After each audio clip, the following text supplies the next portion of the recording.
చీరాల ఎస్పీగా నేను కొత్తగా ఇక్కడ పల్నాడు జిల్లాకి వచ్చాను. చాలా డిఫికల్ట్ సర్కమ్స్టాన్సెస్ లో నేను రావడం జరిగింది. మీ అందరికీ తెలుసు. ఇప్పుడు రీసెంట్లీ ఇక్కడ ఏమేమి ఘటనలు జరిగినాయి, particularly Macherla, Gujjala constituency, Narasaraopet constituency. So మీరు అందరూ సహకరిస్తారు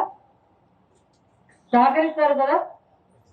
సో మీరు సహకరించాలి. నేను ఇది నా హోప్ ఉంది, మీరు అందరూ సహకరిస్తారు. పోలీస్ వాళ్ళు ఏం చెప్తే అది వింటారు. నెక్స్ట్ ఫ్యూ డేస్ ఏం గొడవ పడరు. మీకు ఏం ఇన్ఫర్మేషన్ ఉంటే, మీకు ఎనీ రాంగ్ ఏదో ఎక్కడైనా కనిపిస్తే మీరు పోలీస్ కి ఫోన్ చేసి చెప్పాలి ఎట్లా జరుగుతుంది. సపోజ్ మీకు ఇప్పుడు ఎక్కడ ఇన్ఫర్మేషన్ వస్తే ఎక్కడ కొంతమంది రాళ్ళు గ్యాదర్ చేసి పెట్టారు, ఎవరు పెట్రోల్ బాంబ్ రెడీ చేస్తున్నారు, అట్లాంటివి ఉన్నప్పుడు మీరు మాకు అది ఇన్ఫర్మేషన్ ఇవ్వాలి. ఎక్కడ చాలా మంది బయట వాళ్ళు వస్తున్నారు, మీకు తెలుసు కదా ఇది బయట వాళ్ళు నార్మల్ వాళ్ళు, అట్లాంటివి అనుకుంటే కూడా పోలీస్ కి ఇన్ఫర్మేషన్ ఇవ్వాలి. ఇప్పుడు నేను కూడా మన పల్నాడు ఇప్పుడు పల్నాడు పేరు చాలా ఖరాబ్ అయింది, అవునా కదా? ఖరాబ్ అయింది కదా. చాలా పాత టైంలో ఇట్లా చెప్పేది ఈ పల్నాడు అంటే చాలా ఫెరోషియస్ ఉంటారు, ఫ్యాక్షన్ ఉంటుంది, అక్కడ ఏం లా అండ్ ఆర్డర్ లేదు, ఇది పాత టైంలో చెప్పేది. బట్ ఇప్పుడు ఏం జరిగింది, 4-5 years నుంచి అట్లాంటి పెద్దగా ఏం లేదు. చాలా టైం నుంచి నక్సలిజం అయిపోయిన తర్వాత ఇంత పెద్దగా ఏం లేదు. ఇప్పుడు మళ్ళీ బయటికి వచ్చింది. అండ్ అప్పుడు స్టేట్ లెవెల్లో అందరికి తెలుసు పల్నాడు అంటే ఏంటి, ఓన్లీ ఏపీ ఆంధ్రప్రదేశ్ వాళ్ళకి తెలుసు, బయట ఎవరికి తెలియదు పల్నాడు అంటే ఏంటి. ఇప్పుడు పల్నాడు ఫేమస్ అయింది ఇండియాలో. దేనికోసం? గొడవ కోసం, కొట్లాడటం కోసం. ఇది మంచిదా? మంచిది కాదు. పల్నాడు వాళ్ళ గురించి నేను ఏం విన్నాను, పల్నాడు వాళ్ళు చాలా సిన్సియర్ ఉంటారు, చాలా లాయల్ ఉంటారు. ఏం ఒకసారి డిసైడ్ చేస్తే అది కంప్లీట్ అయిన వరకు వదిలిపెట్టరు, అంత డెడికేటెడ్ ఉంటారు పల్నాడు వాళ్ళు. బట్ ఇప్పుడు పల్నాడు పేరు చాలా ఖరాబ్ అయింది. బట్ నాకు ఇప్పుడు కూడా హోప్ ఉంది. నేను అనుకుంటున్నాను మనం ఇప్పుడు మన ఇమేజ్ మార్చుకోవచ్చు. ఇప్పుడు ఎలక్షన్ కమిషన్ దృష్టికి వచ్చింది, నేషనల్ మీడియాలో ఫేమస్ అయింది. బట్ ఎలక్షన్ రోజు ఏం జరిగింది దానివల్ల. నా నెక్స్ట్ 4th నాడు కౌంటింగ్ జరుగుతుంది, ఎలక్షన్ కౌంటింగ్ జరుగుతుంది. మన కౌంటింగ్ అప్పుడు కూడా ఇట్లా జరిగితే పర్మనెంట్ గా పల్నాడు పేరు ఖరాబ్ అవుతుంది. ఇప్పుడు మనం పీస్ఫుల్ గా ఇది జరిపిస్తే మనం రికవర్ చేయొచ్చు, మన పేరు రికవర్ చేయొచ్చు మనం. ఓకే అది ఒకేసారి ఏదో సమ్ ప్రాబ్లం వల్ల అట్లా జరిగింది, బట్ ఇది నార్మల్ కాదు. మళ్ళీ ఇక్కడ 4th కి 5th కి 6th కి మళ్ళీ ఇక్కడ ఇట్లాంటి ఇన్సిడెంట్ జరిగితే పల్నాడు పేరు ఎప్పుడు ఫర్ ఎవర్ కోసం ఇండియాలో టోటలీ ఖరాబ్ అవుతుంది. ఇది గ్యారంటీ. ఇది కావాలా మీకు? కావాలా పల్నాడు పేరు, పిడుగురాల పేరు అట్లా కావాలా? ఎంతమందికి కావాలి? వద్దు కదా. సో దానికోసం మనం అందరం ఇప్పుడు పని చేయాలి. మీరు ఏం పని చేయాలి, ఏం పని చేయడం అవసరం లేదు. జస్ట్ హ్యాపీగా హౌస్ లో కూర్చోవాలి, ఏం గొడవ పడకూడదు అంతే. ఎవరు ఇట్లాంటి విషయాలు మళ్ళీ పార్టిసిపేట్ చేస్తే, మళ్ళీ గొడవలో ఎంగేజ్ అయితే నేను అసలు ఎవరికి వదిలిపెట్టను. వాడు ఎవరైనా ఉండొచ్చు, ఏ పార్టీ వాళ్ళు ఉండొచ్చు, ఎంత పెద్ద ఎంత చిన్న వాళ్ళు ఉండొచ్చు, నేను అసలు ఒప్పుకోను. ఇప్పుడు చాలా మంది పిల్లలు కూడా ఇక్కడ దీనిలో కేసెస్ లో ఫిక్స్ అయ్యారు. 19 years చదువుకుంటున్నారు, అట్లాంటి వాళ్ళు ఆ రోజు ఎలక్షన్ అప్పుడు ఎక్సైట్ అయ్యి గొడవలో పార్టిసిపేట్ చేశారు. ఇప్పుడు వాళ్ళందరికీ రౌడీ షీట్ ఓపెన్ అయింది. అండ్ ఎవరు ఇది స్టాప్ చేయడానికి లేదు. ఎవరు నాకు ఫోన్ చేస్తే కొంచెం చూడండి అమ్మా, ఇది వదిలేయండి, వాళ్ళు మంచి వాళ్ళు ఆ రోజు, ఇది ఏం వినడానికి లేదు. ఎవరైనా అట్లాంటి దానిలో పార్టిసిపేట్ చేస్తే అందరి పేరు మీద కేసు కట్టడం జరుగుతుంది. అసలు ఎవరికి వదిలిపెట్టడం జరగదు. ఇది సింపుల్ ఇన్స్ట్రక్షన్ ఉంది ఆల్ పోలీస్ ఆఫీసర్స్ కి. ఇప్పుడు ఇట్లా పరిస్థితి వచ్చింది దట్ ఎక్కడ ఏం వినడానికి లేదు, ఏం కన్సిడర్ చేయడానికి లేదు. ఎవరు తప్పు చేస్తే జైలుకి పోతారు అంతే. సో మీరు ఇప్పుడు మీరు మీరు చాలా మంచి వాళ్ళు నాకు తెలుసు. మీ ఈ నా మెసేజ్ ఏముంది ఇది స్ప్రెడ్ చేయాలి, మీరు పోలీస్ కి సహకరించాలి. మనం పీస్ఫుల్ గా కౌంటింగ్ ఇక్కడ జరిపిస్తాము. ఈవెన్ కౌంటింగ్ తర్వాత కూడా ఏమీ ఎక్కడ ఇన్సిడెంట్ లేకుండా చూస్తాము. పోలీస్ మీ సర్వీస్ లో ఉంటుంది, మీరు కూడా అట్లానే బిహేవ్ చేయాలి. చేస్తారా? చెప్పండి, చేస్తారా లేదా? ఇంకా గట్టిగా చెప్పండి. దానిలో చాలా మంది ఒక్కొక్క కేసు వాళ్ళు కూడా ఉన్నారు. ఇప్పుడు అందరి 1200% రౌడీ షీట్ ఓపెన్ అవుతుంది. ఒకసారి రౌడీ షీట్ ఓపెన్ చేయడం జరిగితే మనం ఎలక్షన్ కమిషన్ కి దాని గురించి నోటీస్ కూడా పంపిస్తే వీళ్ళు రీసెంట్ గా ఎలక్షన్ అప్పుడు రౌడీగా అయ్యారు. ఎవరు క్లోజ్ చేస్తారా?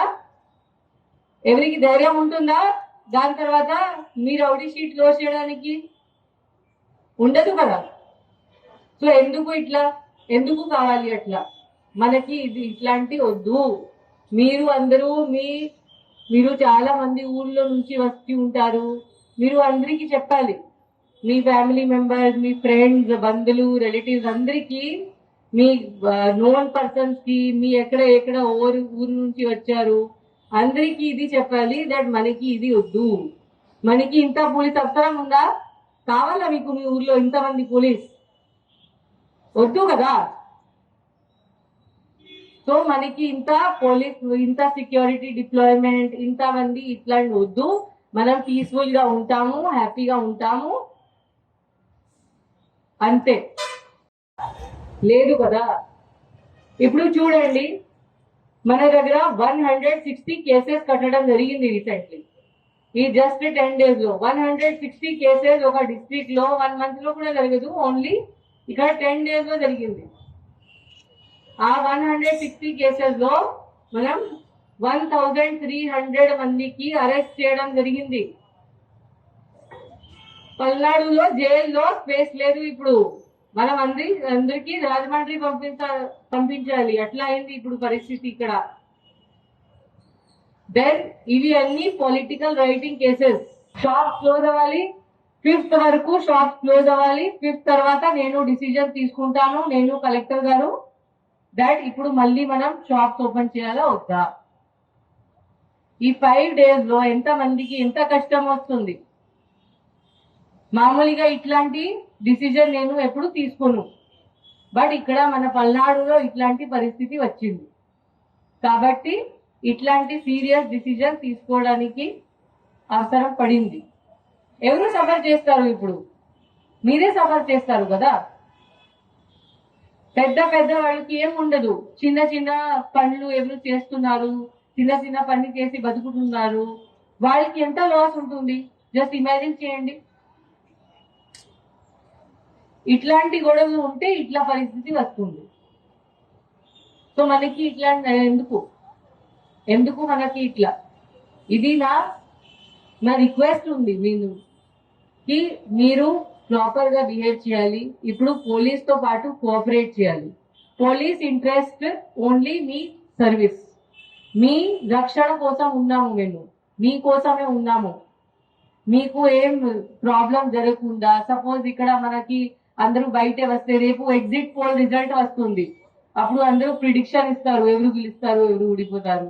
దానిలో ఎక్సైటెడ్ అయ్యి ఆర్ 4th నాడు ఎప్పుడు రిజల్ట్స్ బయట వచ్చిన తర్వాత ఇక్కడ గ్యాదరింగ్ అయ్యి తాగి గొడవ పడి ఏదో బండి కాల్చి ఇది చేస్తే ఎవరికి లాస్?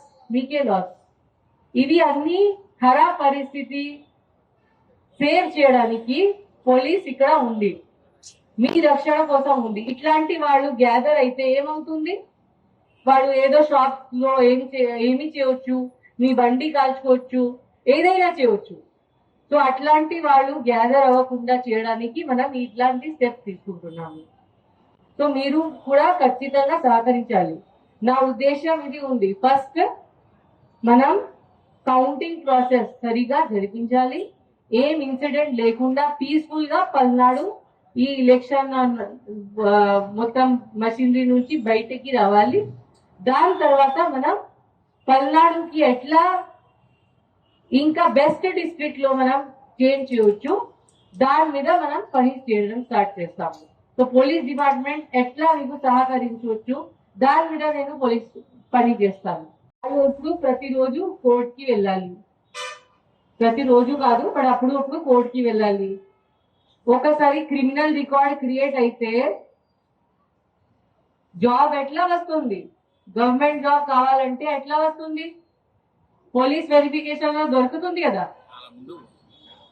దాని తర్వాత మీకు పాస్పోర్ట్ కావాలంటే ఎట్లా వస్తుంది? వీసా కావాలంటే ఎట్లా వస్తుంది? రాదు. కోర్టులో వెళ్ళాలి, లాయర్ హైర్ చేయాలి, ఎంత డబ్బు ఖర్చు చేయాలి దానికోసం. మొత్తం ఆస్తి అమ్ముకుని మీరు ఆ పరిస్థితి వస్తుంది. సో మనకి ఇట్లాంటి ఎందుకు కావాలి? ఎందుకు 2 లీడర్స్ ఉంటారు, ఒక పార్టీ సెకండ్ ఒక పార్టీ, వాళ్ళు హ్యాపీగా ఉంటారు, వాళ్ళకి ఏమి ఇబ్బంది ఉండదు. ఇబ్బంది ఎవరికి ఉంటుంది? కామన్ పర్సన్ కి ఉంటుంది. Palnadu worst district of AP కూడా మనం చెప్పొచ్చు కదా. చెప్పొచ్చు కదా. ఇంత చూడండి, CRPF deployment, CAPF deployment Palnadu ఎంత ఉంది, రిమైనింగ్ డిస్ట్రిక్ట్ ఎంత ఉంది? ఎందుకు? ఇక్కడ వర్స్ట్ లా అండ్ ఆర్డర్ ఉంది కాబట్టి ఇంతమందికి బయట నుంచి పంపించారు. ఎక్కడ పీస్ఫుల్ ఉంది అక్కడ ఏం అవసరం లేదు. అట్లాంటి డిస్ట్రిక్ట్ కూడా ఉన్నాయి. సో ఇప్పుడు Palnadu is the worst district నేను చెప్పుకుంటున్నాను. బట్ నేను ఇది బెస్ట్ డిస్ట్రిక్ట్ లో చేంజ్ చేయాలి అది కూడా అనుకుంటున్నాను. అండ్ దానిలో మీరు సహకారం ఇవ్వాలి నాకు. సో పీస్ఫుల్ గా బిహేవ్ చేసి ఇట్లాంటి గొడవలు లో పార్టిసిపేట్ చేయకుండా డీసెంట్ గా బిహేవ్ చేసి ఇప్పుడు నెక్స్ట్ ఫ్యూ డేస్ కొంచెం కంట్రోల్ చేసి ఇది విక్టరీ ప్రొసెషన్, కేక్ కటింగ్, ఇక్కడ గోల్ అక్కడ గోల్ అది చేయకుండా హ్యాపీగా కూర్చుంటే మనం దీని నుంచి బయటికి వచ్చి పల్నాడుకి బెస్ట్ డిస్ట్రిక్ట్ ఆఫ్ ఏపీ లో మార్చుకుంటాం. ఇది सीआरपीएफ आप लोगों को कितने लोगों को तेलुगु समझ आता है? यहाँ पे किसी को तेलुगु नहीं समझ आता? ठीक है, तो मैं हिंदी में भी बात करूंगी. सिंगल फेज में सब कुछ हो रहा है. इलेक्शन भी सिंगल फेज में हो रहा है और काउंटिंग तो ऑल इंडिया ही सिंगल फेज में है. तो और कोई तो फोर्स कहीं से आने का चांस है नहीं. तो लोकल पूरी डिफिकल्टी होती है. आप दूर से यहाँ आते हो, अपनी ड्यूटी का कैसे से कर रहे हैं आप सब लोग यहाँ पर. तो आप सबको मेरा हृदयपूर्वक धन्यवाद. हमारे यहाँ पे परिस्थिति काफी खराब है, आप सबको पता है, और इसमें इसको ठीक करने में अभी 4 तारीख को काउंटिंग है. ये सब ठीक से गुजरे उसमें मेरे को आपका पूरा का पूरा साथ चाहिए. तो अभी जो आप सिचुएशन देखेंगे, आप जहाँ जाएंगे प्लीज दिल से काम करिएगा. और ये ना एक तरीके से इंडिया के ऊपर भी क्वेश्चन उठ रहा है कि इतना ज्यादा वायलेंस और कहीं नहीं होता. नॉर्मली आंध्र प्रदेश में इस टाइप की घटना कभी नहीं देखी गई और इंडिया में भी इस टाइप की चीजें आजकल होनी कब बंद हो गई है. ये सब 1980s में कभी बिहार में या ऐसी जगहों में कभी कभी होता था. आजकल इस टाइप की चीजें नहीं होती. तो ऐसी घटना यहाँ पे हो रही है, ये अच्छी बात नहीं है और ये हमारे देश के लिए भी अच्छी चीज नहीं है. तो आप इसमें हमारी सहायता करें. आपको जो ड्यूटी मिले दिल से करें. उस दिन आपको थोड़ी ज्यादा मेहनत भी करनी पड़ती है क्योंकि सुबह से हम ये बंद करना है 3 तारीख की रात से लेके और अगले दिन 4 को जब ड्यूटी खत्म हो जाएगी वो ड्यूटी खत्म नहीं होगी क्योंकि ये सब जो घटनाएं हैं कभी भी हो सकती हैं. 4 तारीख को बल्कि रात ज्यादा सेंसिटिव होगी, दिन में तो नहीं होगा. रात बहुत लोग गैदर करेंगे. अब उससे क्या दारू के हो सकते हैं, आधे लोग खुश होंगे आधे लोग दुखी होंगे. जो खुश लोग होंगे वो कैसे भी सिचुएशन टर्न ले सकती है. तो उस दिन आप लोगों को थोड़ा और एक्टिव रहना पड़ेगा. जितना आपका नॉर्मल ड्यूटी है वो ज्यादा करना पड़ेगा. तो वो 1 दिन की बात है, 1-2 दिन की बात है, पर अगर वो ठीक से हो गया तो हम इस सिचुएशन से आराम से निकल सकते हैं. तो अभी जो आप सिचुएशन देखेंगे, आप जहाँ जाएंगे प्लीज दिल से काम करिएगा. और ये ना एक तरीके से इंडिया के ऊपर भी क्वेश्चन उठ रहा है कि इतना ज्यादा वायलेंस और कहीं नहीं होता. नॉर्मली आंध्र प्रदेश में इस टाइप की घटना कभी नहीं देखी गई, और इंडिया में भी इस टाइप की चीजें आजकल होनी कब बंद हो गई है। ये सब 1980s में कभी बिहार में या ऐसी जगहों में कभी कभी होता था, आजकल इस टाइप की चीजें नहीं होती। तो ऐसी घटना यहाँ पे हो रही है, ये अच्छी बात नहीं है, और ये हमारे देश के लिए भी अच्छी चीज नहीं है। तो आप इसमें हमारी सहायता करें। आपको जो ड्यूटी मिले दिल से करें। उस दिन आपको थोड़ी ज्यादा मेहनत भी करनी पड़ती है, क्योंकि सुबह से हम ये रोज बंद करना है 3 तारीख की रात से लेके, और अगले दिन 4 को जब ड्यूटी खत्म हो जाएगी, वो ड्यूटी खत्म नहीं होगी, क्योंकि ये सब जो घटनाएं हैं कभी भी हो सकती हैं। 4 तारीख को बल्कि रात ज्यादा सेंसिटिव होगी, दिन में तो रात नहीं होगा। रात बहुत लोग गैदर करेंगे, अब उसमें क्या दारू पिए हुए हो सकते हैं, आधे लोग खुश होंगे, आधे लोग दुखी होंगे। जो खुश लोग होंगे वो कैसे भी सिचुएशन टर्न ले सकती है। तो उस दिन आप लोगों को थोड़ा और एक्टिव रहना पड़ेगा, जितना आपका नॉर्मल ड्यूटी है उससे ज्यादा करना पड़ेगा। तो वो एक दिन की बात है, 1-2 दिन की बात है, पर अगर वो ठीक से हो गया तो हम इस सिचुएशन से आराम से निकल सकते हैं। आप सब करेंगे, मेरा साथ देंगे? पक्का? Thank you. And local police, AP police అర్థమైందా? హిందీ అర్థం కాలేదా? ఇప్పుడు మీకు కూడా చెప్తాను. ఇంత పరిస్థితిలో నేను వచ్చాను. నేను ఇది అన్ని సరిగా జరిగితే ఇక్కడ మళ్ళీ వస్తాను, ఒక మంచి ఫంక్షన్ కోసం వస్తాను, సంతోషంగా వస్తాను. ఇప్పుడు సంతోషంగా రాలేదు నేను ఇక్కడ, బట్ ఇక్కడ ప్రాపర్ గా జరిగితే నేను సంతోషంగా వస్తాను మళ్ళీ 20 days తర్వాత. Okay, thank you.